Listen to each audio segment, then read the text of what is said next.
Hello, my dear friends. So, today we are going to start with our Indian economy current affairs from 1st March to 7th of March. First, let us go through the contents list. The first topic for today is Operation Green. Second one is Double Taxation Avoidance Agreement (DTAA). Third one is Fifth Asia Economic Dialogue AED 2021. Fourth one is PMI index, better than cash alliance, then independent directors. Second last is cess and surcharge. Here we will see the difference between both of them. And the last one is bond yield. This is also a very conceptual topic and it has very high probability to be asked in prelims. Okay? So let us start our discussion. First one is Operation Greens. Okay? Operation Greens, recently Finance Minister in its budget media briefing on budget, it has announced that 22 more perishable commodities will be included in Operation Greens. Please remember 22 more perishable commodities will be included. So ध्यान रखिएगा यहाँ keyword क्या है, perishable. Please ध्यान रखिएगा, perishable is the keyword. Perishable का मतलब क्या होता है, जो जल्दी खराब हो जाते हैं. तो इसमें मोस्ट प्रोबेबली अभी अनाउंस नहीं हुई है list. It will include fruits and vegetables. ठीक है, तो मोस्ट प्रोबेबली ये दोनों इंक्लूडेड होंगे. ठीक है, तो keep a tap on the current affair and see when ever they announce the list. ठीक है, और इसके अलावा ये ध्यान रखिएगा, इसको 6 मंथ पायलट बेसिस पे चलाया जाएगा on as a part of Atmanirbhar Abhiyan. जो ऑपरेशन ग्रीन था, that was originally launched in 2018. It was launched by ministry of food processing industries, MOFPI. ठीक है, it was launched by MOFPI. It aims to promote farmer producer organizations, agri-logistics, processing facilities and professional management of agri-produce. ठीक है, इसका एक बहुत की target था price volatility को कम करना. ध्यान रखिएगा, it tried to reduce price volatility for top products. Volatility I think for TOP. ठीक है, टोमेटो, ऑनियन एंड पोटैटो. ठीक है, प्राइस वोलेटिलिटी को ये कम करना चाहता था. बट ये चीज ध्यान रखिएगा कि जब प्राइस वोलेटिलिटी को तो कम तो करना चाहता था, but was it successful? No. The thing was कि आज भी हमारे पास onion and tomato and potato के लिए हमने देखा है कि प्राइस बहुत ज्यादा वोलेटाइल रहे हैं. ठीक है, इसके अलावा इसका एक और कंसर्न है स्लो इंप्लीमेंटेशन, कि इसका इंप्लीमेंटेशन काफी स्लो रहा है. और इसके साथ ही साथ हमें इससे ज्यादा बेटर आउटपुट ऑपरेशन फ्लड के टाइम पे देखने को मिला था. तो ये अपने एम को भी फुलफिल नहीं कर पाया है. प्लीज ध्यान रखिएगा, ये अपने एम को फुलफिल नहीं कर पाया है. इससे बेटर हमें आउटपुट ऑपरेशन फ्लड में मिला था. ठीक है, तो ये छोटा सा टॉपिक है operation green. It is very much good topic for and probable topic for prelims. ठीक है, और साथ साथ आपका फोल्डर मटेरियल में भी यूज हो सकता है इन मेंस. ठीक है, अब इसके बाद आते हैं डबल टैक्सेशन अवॉइडेंस एग्रीमेंट. ठीक है, DTAA. ये बहुत इंपॉर्टेंट टॉपिक है क्योंकि इसमें डबल टैक्सेशन की बात की गई है. डबल टैक्सेशन का मीनिंग क्या होता है? दो कंट्रीज में, जैसे सपोज कीजिए कि आप यूएस में जाकर के रेसाइड कर रहे हैं. ठीक है, तो यूएस वाली गवर्नमेंट में क्या है, आप रेसाइड कर रहे हैं, वहां काम कर रहे हैं, तो यूएस गवर्नमेंट चाहे तो आपके ऊपर टैक्स लगा सकती है. और चूंकि आप इंडियन है, as you are an Indian, तो आप पे क्या होगा, फिर से इंडियन गवर्नमेंट टैक्स लगा सकती है. तो आपकी इनकम क्या हो गया, दो बार टैक्सेशन हो रहा है ना. दैट मीन्स कि आपके ऊपर डबल टैक्सेशन लग रहा है. अच्छा, अब जब ऐसी चीजें होंगी तो आपको पता है कि आप क्या फील करोगे, will you go to US? भाई दो बार टैक्स कौन भरेगा, है ना. तो इसके कारण क्या होगा कि टैक्स कॉम्प्लायंस कम होता है. ठीक है, टैक्स अवॉइडेंस ज्यादा बढ़ जाता है. ठीक है, और इसीलिए आपके एनआरआईज और फॉरेन नेशनल्स जो कि इंडिया में स्टक हुए हैं, जो फंस गए हैं इंडिया में कोविड-19 पैंडेमिक के कारण, और वो टाइमली अपना कहते हैं इनकम टैक्स फाइल नहीं कर पाए थे, उनको कुछ रिलीफ दिया गया है. ठीक है, उनको कहते हैं एक CBDT का सर्कुलर आया है. CBDT के सर्कुलर ने कहा है कि they can file appeal to principal chief commissioner of income tax international taxation. ठीक है, अगर कोई भी डबल टैक्सेशन फेस कर रहा हो तो. अच्छा, ये ध्यान रखिएगा कि मैंने आपको अबाउट के बारे में बता दिया है कि दो कंट्रीज के बीच में ये एग्रीमेंट होता है.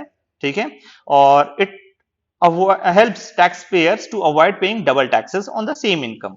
ठीक है, जैसे मैंने आपको एग्जांपल दिया कि सपोज कीजिए आप यूएस में जा रहे हैं, रेजिडेंस आपका यूएस हो जाएगा, तो रेजिडेंस के कारण यूएस गवर्नमेंट आप पे टैक्स लगा सकती है और इंडियन गवर्नमेंट आपको सिटीजनशिप के नाम पे टैक्स लगा सकती है. तो प्लीज इसका ध्यान रखिएगा, सिटीजनशिप के नाम पे भी आप पे टैक्स लग सकता है. तो दोनों जगह से आपका टैक्स हो रहा है, ये गलत हो जाता है और एथिकल भी नहीं है. ठीक है। तो ये चीज क्या है, डीटीए की रिक्वायरमेंट क्यों पड़ी? डीटीए का रिक्वायरमेंट इसलिए पड़ा क्योंकि हमें free flow of trade, investment and transfer of technology ensure करना है। बेसिकली ग्लोबलाइजेशन अगर आपको इंश्योर करना है तो you have to sign DTA, ठीक है। और आज की डेट में आपको पता है कि कोई भी दो नेशंस, कोई भी single nation, I am real sorry, can not be self sufficient. You have to have some tie ups for export and imports. Closed economy जैसा कॉन्सेप्ट आज की डेट में सर्वाइव नहीं कर पाया है, ठीक है। तो इसीलिए आपको डबल टैक्सेशन अवॉइडेंस एग्रीमेंट की जरूरत पड़ती है। तो ऐसा नहीं है इंडिया ने एक या दो देशों के साथ किया है, इंडिया ने 85 नेशंस के साथ डीटीए साइन किया हुआ है, ठीक है। ध्यान रखिएगा 85 नेशंस के साथ हमारा डीटीए है। इस समय यूपीएससी कई बार छोटे छोटे आपके कहते हैं इस तरह से डेटाबेस क्वेश्चन पूछ देती है, like they will ask you that DTA with India has signed DTA with 8 nations only, ठीक है। अब 8 nations is very low than 85, तो you will already be knowing, और इट विल से 185 नेशंस। तो 185 आपको पता है ऑलमोस्ट यूएन की मेंबरशिप है टोटल, है ना। तो इस तरीके से ये डेटा में घुमाते हैं, बट प्लीज आप ध्यान रखिएगा कि 85 नेशंस के साथ हमारा हो चुका है, ठीक है। अब डीटीए भी 3 तरह के हो सकते हैं। 3 तरह के कैसे हो सकते हैं? पहली चीज कॉम्प्रिहेंसिव हो सकता है, इसका मतलब कि किसी भी तरह की इनकम हो आपकी, किसी भी सोर्स से इनकम हो, डजेंट मैटर, आपके ऊपर डीटीए नहीं लगेगा। तो जैसे इसका एग्जांपल देंगे कॉम्प्रिहेंसिव में, तो इंडिया ने डीटीए साइन किया है Australia, Canada, Germany, Mauritius, Singapore, UAE, UK and US के साथ, ठीक है। तो ये कॉम्प्रिहेंसिव डीटीए है, प्लीज ध्यान रखिएगा ये कॉम्प्रिहेंसिव डीटीए है, that means it includes income from all the sources, ठीक है। इसके अलावा जो दूसरे टाइप का जो मतलब डीटीए है वो है limited to earnings in some specific sector. कुछ सेक्टर्स में जब आपकी कमाई होगी तभी जाके आपको एग्जम्पशंस मिलेंगे, for example shipping, airlines, inheritance etcetera, ठीक है। अब इसका एग्जाम्पल क्या है? तो अफगानिस्तान के साथ हमने एयर ट्रांसपोर्ट पैक्ट किया है, और साथ ही साथ हमने क्या साइप्रस, सिंगापुर एंड इजिप्ट के साथ कैपिटल गेन्स टैक्स के ऊपर डीटीए साइन किया हुआ है। कैपिटल गेन्स आई होप आपको पता होगा। कैपिटल गेन्स होता है बेसिकली कि जब कोई एंटरप्रेन्योरशिप नया बिजनेस स्टैब्लिश करते हैं तो फिर उनको एंजल फंड्स मिलते हैं, राइट। एंजल इन्वेस्टर्स उसमें फंड डालते हैं, that is like capital gain. Suddenly कोई आपको कैपिटल गेन हो रहा हो, ठीक है। अच्छा, अब इसके कारण बिजनेसेस को क्या एडवांटेजेस है और गवर्नमेंट को क्या एडवांटेजेस है, ये ध्यान रखिएगा, बेहद इंपॉर्टेंट है, ठीक है। तो या not getting subjected to DTA on same income, obvious सी बात है, we never like to pay taxes, ठीक है, no, because that is like a chunk of our income, ठीक है। तो double tax is even more deterrent, so definitely we will try to bypass it, ठीक है। तो ये गवर्नमेंट के लिए बेनिफिट हो जाता है क्योंकि टैक्स इवेजन की पॉसिबिलिटी कम हो जाती है, लोगों को कॉस्ट ज्यादा पड़ने लगता है टैक्स इवेजन में, पीपल विल ट्राई टू पे बेटर मतलब टैक्सेस, ठीक है। इसके अलावा आपका नेट न्यूट्रलिटी कंपनीज, है ना, tax neutrality, sorry tax neutrality के मतलब भी इसका एक एडवांटेज है। लो टैक्स डिडक्शन एट सोर्स और टीडीएस, तो ध्यान रखिएगा टीडीएस भी कम हो जाता है इसी कारण से, लोअर विथ होल्डिंग टैक्स, ठीक है। टैक्सेस का जो विथ होल्डिंग होता है वो कम हो जाता है, भले आप बाद में क्लेम करेंगे बट पहले तो आपका विथ होल्ड हो गया ना उतना पैसा, आप काम कैसे करोगे? बिजनेस रन्स ऑन मनी, और आपका जो इनपुट है वो कम हो गया तो फिर दिक्कत हो रही है। Most DTA provide for tax credits in the country of operations or source to avoid DTA, ठीक है। तो बहुत सारे जो देश होते हैं वो ऑलरेडी आपको पता है कि टैक्स क्रेडिट देते हैं अपने, जैसे इंडिया भी अपने एक्सपोर्टर्स को एक्सपोर्ट प्रमोट करने के लिए इनपुट क्रेडिट देता है, वैसे ही अपने बहुत सारे देश अपने सिटीजन्स को डीटीए जहां पे नहीं है वहां पे उस केस में टैक्स क्रेडिट दे देते हैं, उनको वापस रिटर्न कर देते हैं, ठीक है। तो जहां पे सॉरी डीटीए जहां भी है वहां पे टैक्स रिटर्न कर देते हैं। Tax exemption, tax rate concessions, ठीक है, तो ये टैक्स एग्जेम्प्टेड हो जाता है, और ठीक है, that's understood, I think so. Make each country more attractive for investors of others, ठीक है। तो ये इससे क्या होता है कि मान लीजिए मॉरिशस में लोगों के पास खूब सारा पैसा है, ठीक है, मॉरिशस में खूब सारा पैसा है लोगों के पास, तो वहां से क्या होगा, वहां के लोग इंडिया में इन्वेस्ट करेंगे जहां पे कैपिटल क्रंच है, ठीक है। तो ध्यान रखिएगा डीटीए के कारण इन्वेस्टमेंट ज्यादा आती है, ठीक है। अच्छा, लेकिन इसका एक क्या कहते हैं कंसर्न भी है, ब्लैक मनी का, मनी लॉन्ड्रिंग, ठीक है, मनी लॉन्ड्रिंग भी डीटीए के कारण थोड़ा इजी हो जाती है, ठीक है। तो प्लीज इसका ध्यान रखिएगा कि ये अच्छा है तो बुरा भी है इसका एक एस्पेक्ट, ठीक है। तो fifth, Asia economic dialogue 2021। Asia economic dialogue जो है ये आपका एक फ्लैगशिप जियो इकोनॉमिक कॉन्फ्रेंस है Indian ministry of external affairs का, ठीक है। तो इसको ऑर्गेनाइज कौन करवाएगा? एमईए ऑर्गेनाइज करवाएगी, और ये जियो इकोनॉमिक्स रिलेटेड कॉन्फ्रेंस है, ध्यान रखिएगा ये चीज। और सबसे बड़ी बात कि हमने इसको चालू किया है तो we wanted it to make Davos of the east. अब डावोस से रिलेट मतलब क्या है, यू ऑल नो कि डावोस में सबसे फेमस एक ऑर्गेनाइजेशन की मीट होती है, दैट इज WEF, ठीक है, वर्ल्ड इकोनॉमिक फोरम। तो WEF के बारे में अगर मैं बताना चाहूं तो WEF का जो कहते हैं फाउंडेशन हुआ है दैट इज इन 1971, और ये एक basically not for profit organisation है। प्लीज ध्यान रखिएगा, नॉट फॉर प्रॉफिट ऑर्गेनाइजेशन है, और इसके बहुत सारे रिपोर्ट्स आते हैं जो कि बेहद इंपॉर्टेंट है। प्लीज ध्यान रखिएगा, डावोस ऑफ द ईस्ट। तो हम लोग क्या करना चाह रहे हैं, WEF की लाइंस पे हम लोग अपना खुद का एक इनिशिएटिव स्टार्ट करना चाह रहे हैं, that is fifth Asia economic dialogue. अभी जो रिसेंटली हुआ है, फिफ्थ एडिशन इसका हेल्ड किया गया था by MEA and Pune international centre. Please ध्यान रखिएगा, इसका थीम क्या है। ऑब्वियस ही बात है, अभी कोविड चल रहा था, तो फिर covid, post covid global trade and finance dynamics is the first theme, and second theme was building reliable global chains. ठीक है, फोकस क्या है, dialogue focused on the pandemic's impact on trade and finance on the world and on Asia in particular. Asia पर तो obvious ही बात है, Asia में हो रहा है तो एशिया में ही फोकस करेगा सबसे ज्यादा। ठीक है, और ट्रेड और फाइनेंस की बात चल रही है क्योंकि भाई WEF इसको बनाना है हमें। ठीक है, तो सिंपल सा लॉजिक है, इसको ध्यान रखिएगा। इसमें बहुत सारी कंट्रीज ने पार्टिसिपेट किया है, like Australia, Bhutan, Maldives and Mauritius.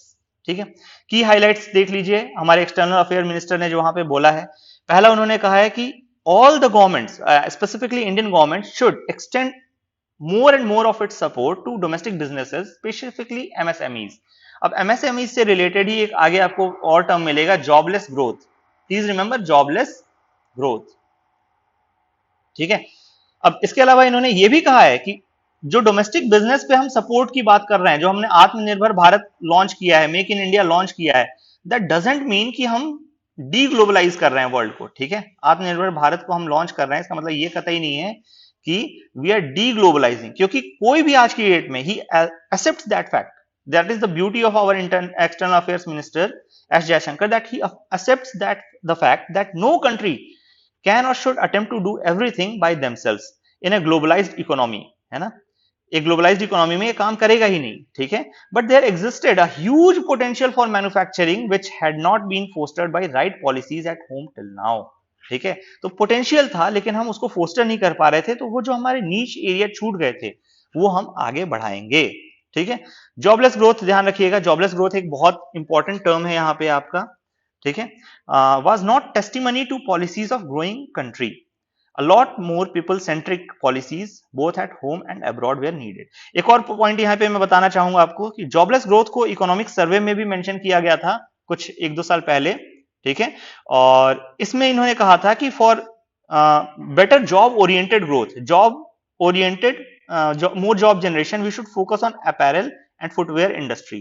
ठीक है, अपैरल एंड फुटवेयर इंडस्ट्री, तो ये दोनों बांग्लादेश ने इसमें बहुत अच्छा काम किया है। आप अपन वहां से उठा सकते हैं इनको, मतलब क्या कहते हैं, इनका लिए हम लोग एक मॉडल बोलते हैं ना, रोल मॉडल हम वहां से बना सकते हैं। ठीक है, अपैरल एंड फुटवेयर इंडस्ट्री में। ठीक है, अपार्ट फ्रॉम दैट अगर आपको डेटा अगर मगअप कर सकते हो तो NSSO का एक डेटा है कि 6.1% of the labour force, 6.1% of labour force is unemployed. ठीक है, जॉबलेस, अनएम्प्लॉयड और जॉबलेस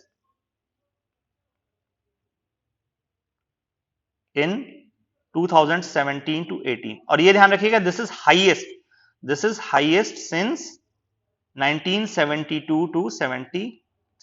प्लीज इसका ध्यान रखिएगा कि ये बहुत ज्यादा है आपका। ठीक है, 72 73 से के ऑलमोस्ट मतलब एट पार आ चुका है। ठीक है, अब इसके बाद आता है आपका PMI इंडेक्स, ये मंथली रिलीज होता है। प्लीज ध्यान रखिएगा, मंथली रिलीज होता है, तो इसमें आपको डेटा क्रंच नहीं करना है कि भैया क्या कहते हैं अप्रैल में PMI इंडेक्स कितना आया, फिर आपका कहते हैं मार्च में कितना आया, ये चीजें आपको कतई नहीं रखनी है। प्लीज ध्यान दीजिएगा, you do not have to mug up these things. ठीक है, PMI जो है is an index of prevailing direction of economic trends. Please ध्यान रखिएगा, this is not absolute indicator, it is indicative indicator. ठीक है, मतलब इंडिकेट करता है, बस एक डायरेक्शन को इंडिकेट करता है। ठीक है, अब इसकी जो वैल्यूज दी जाती हैं वो होता है 0 से अगर 50 के बीच में आ रहा है, that means the economy will contract। Please remember, if it is coming between 0 to 50, that means economy will contract। 50 to 100, that means I must say it is if more than 51 to 100 and 0 to 49, I must say। ठीक है, expand, expansion in economy is expected, and if it is equal to 50 that means no change. Please remember that means no change, कोई change नहीं आएगा, ठीक है। तो I hope ये आपको क्लियर समझ में आ रहा है, ठीक है। अच्छा, अब ध्यान रखिएगा कि दो तरह के पीएमआई होते हैं, पहला होता है मैन्युफैक्चरिंग पीएमआई और दूसरा होता है सर्विसेज पीएमआई, ठीक है। और इन दोनों को कंबाइन करके हम लोग एक अलग से ही पीएमआई इंडेक्स निकालते हैं, जो कि आपका फाइनल पीएमआई की वैल्यू होती है। उसके हिसाब से हम जज कर सकते हैं कि कॉन्ट्रैक्ट कर रही है इकोनॉमी या एक्सपैंड कर रही है। अब आपको ये चीज समझ में आ रही है जब ये केवल ये बता सकता है कि इकोनॉमी कॉन्ट्रैक्ट करेगी या एक्सपैंड करेगी, ठीक है। तो इसका पर्पस क्या होगा कि बेसिकली करंट और फ्यूचर प्लान्स को डिफाइन करेगा कि भाई बिजनेस क्या हो सकता है। तो इससे कई लोगों को हेल्प मिलती है, जैसे कंपनी के डिसीजन मेकर्स को, एनालिस्ट को, इन्वेस्टर को, ठीक है।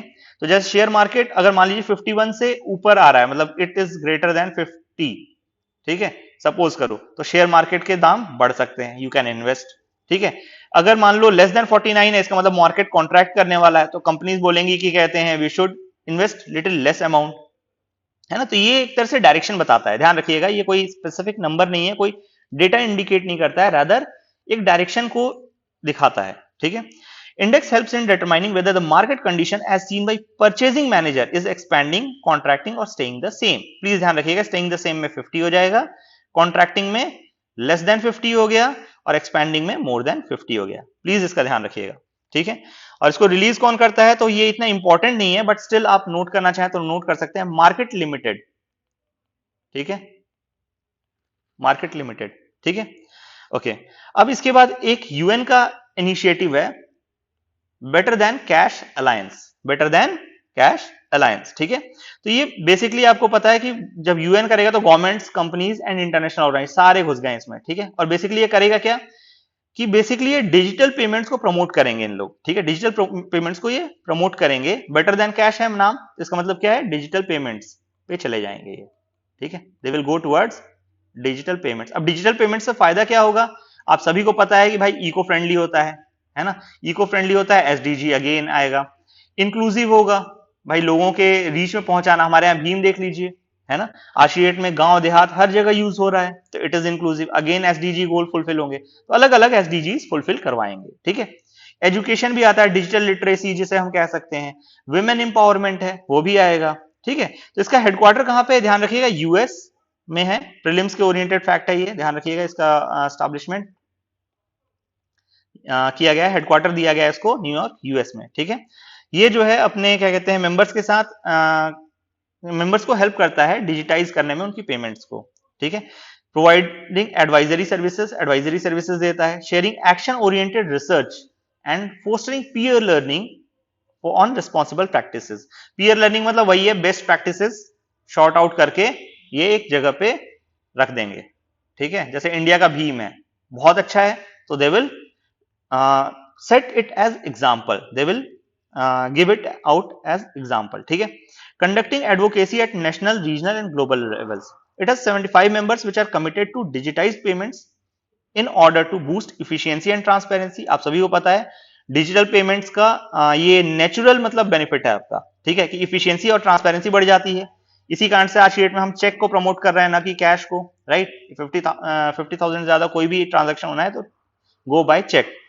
Women's economic participation and financial inclusion होगा, वैसे भी हमारा कहते हैं स्मार्टफोन का आउटरीच बढ़ रहा है, राइट, स्मार्टफोन्स का आउटरीच बढ़ रहा है, ठीक है, गांव गांव में आज की डेट में स्मार्टफोन्स पहुंच रहे हैं। Help build economies that are digital and inclusive, तो ये ऑब्वियस बात हम डिस्कस कर ही चुके हैं। India joins UN better than cash alliance, 1 year later results from the प्रधानमंत्री जन धन योजना, 175 million new accounts opened, 3.4 billion deposits and $2 billion transferred by paying cooking and gas digitally. तो आपको ये पता ही है, ये फैक्ट्स हैं आपके मेंस के हिसाब से, प्लीज रिमेंबर दिस थिंग्स, ठीक है, बेहद इंपॉर्टेंट है। इवन प्रीलिम्स में भी कुछ कुछ पूछा जा सकता है इससे रिलेटेड, ठीक है। मान लीजिए आपसे डिजिटल इंक्लूजन के बारे में कोई पूछ ले, सक्सेस ऑफ क्या कहते हैं जनधन योजना पूछ ले, ठीक है, तो इस तरीके की चीजें आप इसमें डाल सकते हैं, ठीक है, as a folder material, please इसको ध्यान रखिएगा, ठीक है। Member do not want to abolish physical cash as it is legal tender. Please remember legal tender क्या होता है, ठीक है, आई होप आपको पता है।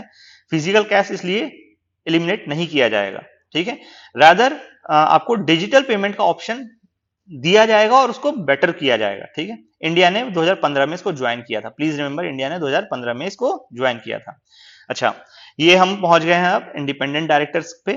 ठीक है, इंडिपेंडेंट डायरेक्टर बेसिकली होते क्या है, तो ध्यान रखिएगा, इंडिपेंडेंट डायरेक्टर जो कंपनी में होते हैं, they are defined as a person who does not have any material or pecuniary relationship with the firm or its director or promoter.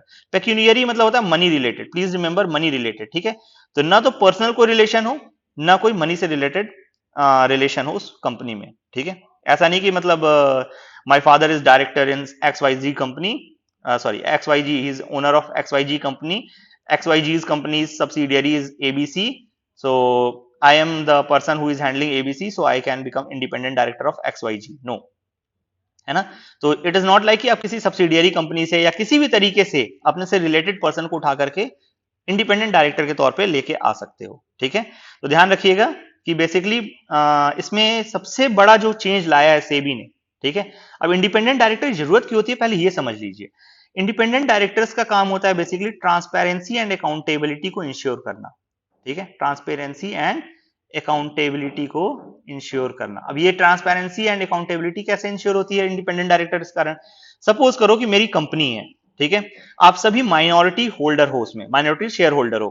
ठीक है, I am the one who is taking decisions, तो मैं किस basis पे decision ले रहा हूं, जब तक मैं ये खुद ना बताऊं, how can you know that whether I took the correct decision in the favor of company or was I trying to forward my own personal interests?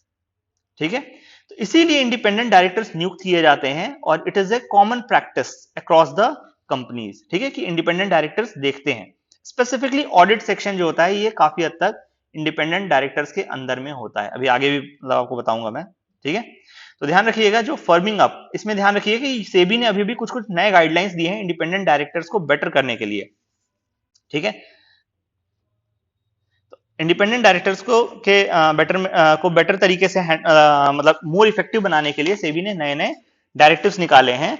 और उन डायरेक्टिव्स में पहला है, जैसे आप देखिए कि आपका जब भी हम किसी भी इंडिपेंडेंट डायरेक्टर को नियुक्त करेंगे, whenever we will appoint any independent director, we will ensure that there is dual approval. ठीक है, ड्यूअल अप्रूवल मतलब भाई प्रमोटर्स तो नियुक्त करते हैं, प्रमोटर्स दे देमसेल्व्स प्रमोट।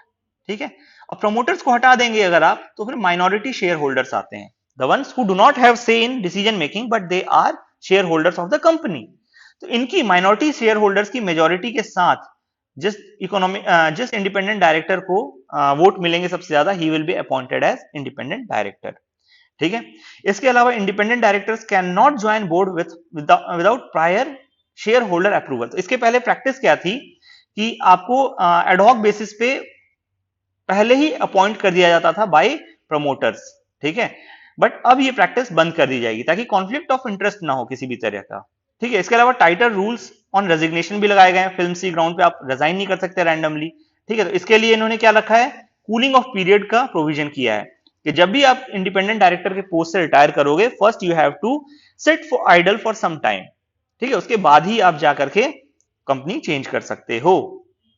ठीक है, इसके अलावा replace profit linked incentives with long vested ESOPs। तो ESOPs क्या है ये ध्यान रखिएगा। ठीक है, ESOPs का जो फुल फॉर्म है that is employees stock ownership plan. ठीक है, I am not writing it because it is very long, employees stock ownership programme. ठीक है, अब एम्प्लॉय स्टॉक ओनरशिप प्रोग्राम क्या करवाता है आपका, एम्प्लॉय स्टॉक ओनरशिप प्रोग्राम में आपको कुछ स्टॉक्स कंपनी अपनी तरफ से देती है। दिस इज लाइक कि जितना ज्यादा प्रोडक्शन होगा, जितना ज्यादा कंपनी ग्रो करेगी, उतना ज्यादा आपको प्रॉफिट होगा। ठीक है, तो ये बेसिकली क्या होता है, ये लॉन्ग साइटेडनेस को प्रमोट करने के लिए, ताकि कंपनी के प्रति जो एम्प्लॉइज हैं वो प्रॉपर डेडिकेटेड हो। ठीक है, तो ये भी इस तरह से आपका, अगर जब हम इंडिपेंडेंट डायरेक्टर्स को ESOP बेस्ड प्रमोशन देंगे, तो that will become short rather than वो शॉर्ट टर्म बेनिफिट देखने के लॉन्ग टर्म बेनिफिट देखेंगे, ताकि कंपनी रेगुलरली ग्रो करे। ठीक है, अच्छा, अब आई होप कि आपको मैंने डेफिनेशन बता दी है बेसिकली, और इसका काम भी बता दिया है। देखिए बेसिकली वही लिखा हुआ है, non executive director of a company and help the company in improving corporate credibility and governance standards. ठीक है, independent director can not be a managing director, a whole time director और प्रमोटर ऑफ द फर्म और its subsidiary. Same thing जैसे conflict of interest, क्योंकि इनके कारण आता है आपका। ठीक है, कॉन्फ्लिक्ट ऑफ इंटरेस्ट, ये आप एथिक्स के पॉइंट ऑफ व्यू से भी नोट कर सकते हो। प्लीज ध्यान रखिएगा, एथिकल केस स्टडीज भी इस पे बनेंगी। ठीक है, तो एथिक्स पॉइंट ऑफ व्यू से भी इसको ध्यान में रखिएगा जरूर से। It essentially means companies cannot appoint family members or friends or of promoters as independent directors। अब हम बढ़ते हैं सेस एंड सरचार्ज की तरफ, ठीक है। तो सेस एंड सरचार्ज बहुत इंपॉर्टेंट है और इनका डिफरेंस बहुत इंपॉर्टेंट है, ध्यान रखिएगा, सेस वर्सेस सरचार्ज, ठीक है। तो let me take you directly to the difference between these two, ठीक है, क्योंकि जो ये हमने टेबल बनाई है उसमें सब कुछ ऑलमोस्ट इनकम्पास हो गया है। पहली चीज ध्यान रखिएगा कि यूजुअल टैक्स कैसे है, usual tax is governed by article 269। उसके बाद आता है आपका surcharge, surcharge is governed by given in clause of article 271 and cess जो गिवन है आर्टिकल 270 में गिवन है, ठीक है। तो यूजुअल टैक्स क्या होते हैं, कंसोलिडेटेड फंड ऑफ इंडिया में जाते हैं। प्लीज ध्यान दीजिएगा, यूजुअल टैक्स जो होते हैं वो कहां क्रेडिट होते हैं, कंसोलिडेटेड फंड ऑफ इंडिया में, और इसको किसी भी पर्पस के लिए यूज किया जा सकता है, they can be used for any purpose. Same goes with surcharge also, ठीक है। सरचार्ज टेम्पररी होते हैं, सीएफआई में ही क्रेडिट होते हैं और किसी भी पर्पस के लिए यूज किया जाता है, बट ये चीज आप सेस पे अप्लाई नहीं कर सकते हो। प्लीज ध्यान दीजिएगा, ये चीज आप सेस पे अप्लाई नहीं कर सकते हो। सेस को जो होता है एक स्पेसिफिक पर्पस के लिए ही यूज किया जा सकता है, जैसे स्वच्छता सेस लगा हुआ था, स्वच्छता सेस मींस कि it will be used only and only for cleanliness drive, ठीक है। स्वच्छ भारत मिशन के लिए ही आप इसका यूज कर सकते हो, ठीक है। Union needs to share with state as per finance commission, ठीक है। यूजुअल टैक्स जो होते हैं उसको यूनियन गवर्नमेंट को आपका स्टेट गवर्नमेंट के साथ शेयर करना पड़ता है, जैसा कि फाइनेंस कमीशन कहेगा। आपको सभी को पता है फाइनेंस कमीशन, जैसा 15th फाइनेंस कमीशन ने 41% आई थिंक, एक बार चेक करिएगा, 41 या 42% डिवॉल्व किया है फंड, ठीक है। तो ये जो है यूजुअल टैक्स को आपको डिवॉल्व करना ही पड़ेगा। सरचार्ज के साथ ऐसी कोई कंडीशन नहीं होती है, ठीक है। तो इसीलिए अभी हमारे पास रिसेंट में अगर आप न्यूज देखेंगे तो सरचार्ज और सेस का शेयर काफी अधिक बढ़ा है, अप्रोक्सीमेटली 20% हो गया है, ठीक है, अप्रोक्सीमेटली 20% हो गया है। तो 15th फाइनेंस कमीशन ने कहा है, 15th फाइनेंस कमीशन ने क्या कहा है कि भाई आप परफॉर्मेंस बेस्ड इंसेंटिव्स दीजिए, ग्रांट इन एड्स दीजिए from this surcharge pool of surcharge and cess to the states, ठीक है। स्टेट्स को सरचार्ज और सेस से आपको परफॉर्मेंस बेस्ड इंसेंटिव्स देना है और यूजुअल टैक्स से थोड़ा सा उन्होंने कम कर दिया है, ठीक है। और ध्यान रखिए सेस जो होते हैं, सेस कभी भी शेयरेबल नहीं होते हैं स्टेट्स के साथ इन जनरल, ठीक है। मतलब मर्जी है यूनियन की, करना चाहे तो करेगी, नहीं मर्जी हो तो ना करेगी, ठीक है, ध्यान रखिएगा। तो यही चीज आपको फिर से दोबारा लिखा गया 19.9%, मैंने अप्रोक्सीमेटली 20% बोला है, ठीक है। और आप एक बार देख सकते हैं इसको, पीडीएफ के थ्रू भी देख सकते हैं, आपको पीडीएफ आराम से मिल जाएगी। ये लास्ट टॉपिक है हमारा बॉन्ड यील्ड्स। अब जरा ध्यान समझिएगा, ये अपने आप में एक बहुत इंपॉर्टेंट कॉन्सेप्ट है, ठीक है। सपोज कीजिए आपने इंडियन जी से खरीदे, ठीक है, इंडियन जी से खरीदे आपने 1 लाख रुपीज के, 1 लाख रुपीज के, 1 लाख रुपीज के आपने इंडियन जी से खरीदे, ठीक है। अब आपको इस पे मिलने वाला है 10% इंटरेस्ट। कितना मिलने वाला है? 10% इंटरेस्ट। अब 10% इंटरेस्ट एनुअल अगर मान लीजिए आपको सपोज कीजिए मिल रहा है, तो आपका कितना मिल जाएगा साल के अंत में? आपको इसका 1/10 कर दीजिए, मतलब 10,000 रुपीज आपको एज इंटरेस्ट मिलेगा। बट सडनली सपोज कीजिए आपको कहीं अपॉर्चुनिटी दिखती है एंड यू सी दैट कि rather than 10% I can earn 20%, right, interest rate, there is a better opportunity. अब आप क्या करेंगे? आप इसको बेचेंगे। अच्छा, अब बेचेंगे तो ऐसा तो है नहीं भाई केवल आपको ही वो 20% अपॉर्चुनिटी दिख रही है ना? आपको ही केवल नहीं दिखेगी, किसी और को भी दिख रही होगी सेम चीज, तो वो क्यों खरीदेगा 10% इंटरेस्ट रेट पे? आप क्या बोलोगे कि ठीक है, आप मुझे केवल मतलब क्या कहते हैं इसको, जो ये 1 लाख का आपको शेयर है, मैं आपको 1 लाख की बजाय आपको 90,000 में दे देता हूं, ठीक है, I will give it to you for 90,000, I want to invest in this share, ठीक है। तो इससे क्या हो रहा है, अब देखिए, अब उस बंदे को कितना मिलेगा? 90, इस पे 10,000 मिलेगा, तो 10,000 तो उसका तुरंत नेट प्रॉफिट हो गया, प्लस 10,000 और, तो मतलब 20,000 अब उसको प्रॉफिट मिलेगा। तो अब ये क्या 20% से करीब बैठ रहा है ना? And G secs are more secure.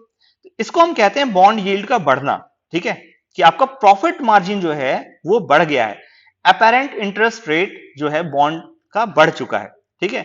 अच्छा, अब ये ध्यान रखिएगा, rising bond yields are not good. ये दिखाता है कि आपका जो बॉन्ड्स में फेथ है इन्वेस्टर्स का, वो कम हो रहा है कहीं ना कहीं, ठीक है।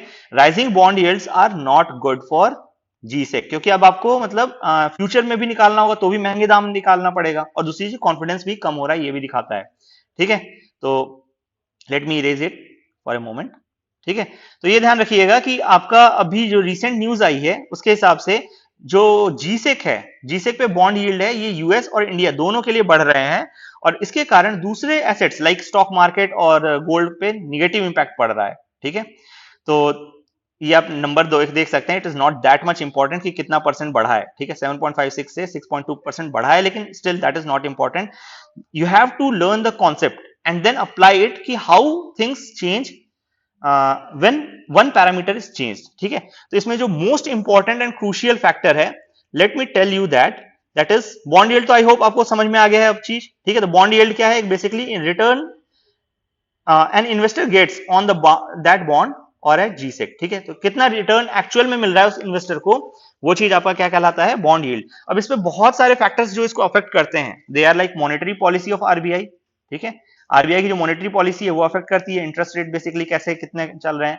फिजिकल पोजीशन ऑफ गवर्नमेंट, मैंने आपको बताया था गवर्नमेंट में कॉन्फिडेंस कम होगा तो वहां बॉन्ड यील्ड बढ़ जाएगा। जैसे आप देखिए यूएस गवर्नमेंट के जीसेक होते हैं वो हार्डली 1 to 2% देते हैं interest rate, still people have faith so they are investing it. जबकि इंडिया को सेम चीज अफोर्ड करने में नियरली 6 to 7% तक देना पड़ जाता है, कई बार इवन 10% में, डबल डिजिट के आजू बाजू भी देना पड़ जाता है। ठीक है, अप्रोक्सीमेट बोल रहा हूं मैं ये, please do not linger on to this data directly. ठीक है, तो 1 to 3% तक यूएस में है, क्योंकि वहां की गवर्नमेंट के में स्ट्रेंथ बहुत अच्छी है, फेथ लोगों का बहुत ज्यादा है। ठीक है, बोरोइंग प्रोग्राम्स, इसीलिए हमारे यहाँ आपका फिस्कल पॉलिसी भी लगाई जाती है। ठीक है, ग्लोबल मार्केट्स पे डिपेंड करता है, इकोनॉमी, इन्फ्लेशन, हर चीज पे डिपेंड करता है। ठीक है, ये चीज ध्यान रखिए, सारी फैक्टर्स हैं जो कि मेजर फैक्टर्स हैं जो बॉन्ड यील्ड को डिटरमाइन करते हैं। अच्छा, इससे रिलेटेड जब भी क्वेश्चन आएगा तो आपको सबसे पहले क्या देखना है? आपको देखना है कि इंटरेस्ट रेट, ये इंटरनेशनल रिलेशन नहीं है, इंटरेस्ट रेट है, ध्यान रखिए। इंटरेस्ट रेट जब भी कम होगा तो आपका बॉन्ड प्राइस क्या होगा? बढ़ जाएगा। ठीक है, इंटरेस्ट रेट कम होगा तो बॉन्ड प्राइस बढ़ जाएगा। ठीक है, और इसके कारण क्या होता है? यील्ड जो होता है वो कम हो जाता है। ठीक है, इंटरेस्ट रेट बढ़ेगा तो यील्ड कम होगा, ध्यान रखिएगा ये चीज।